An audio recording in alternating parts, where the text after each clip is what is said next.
即个国中甲国小就得要限寒咯，家长要注意，千万唔通互囡仔一个限困，就点买3C 的产品。即摆囡仔近视是真严重哦，幼稚园大班10个都有一个近视，到国中3年的不得了，每10个都有9个爱挂目镜。提醒大家，用眼30分钟，就要休困10分钟。啊，通过年多多带囡仔去外口行行咧，即个户外活动对目睭的放松嘛真有帮助。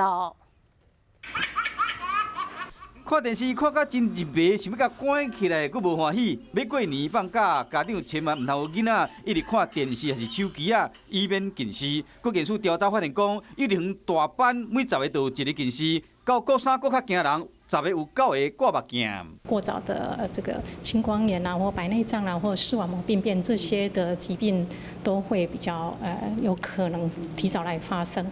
袂少家长一日无闲，就开电视，互囡仔看，一看都袂记时间。其实放假上好，互囡仔出去行行咧，每一天室外活动120分钟以上，对着保护目睭有帮助。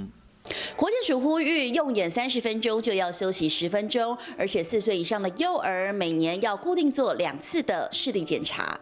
依照医学研究的结果指出，看物件若伤晚，时间一日久，真会造成学童视力快速的恶化。除了要注意环境、限制时间，嘛要教育囡仔正确的观念，唔通用这个3C 的诱囡仔，互囡仔目睭害了了。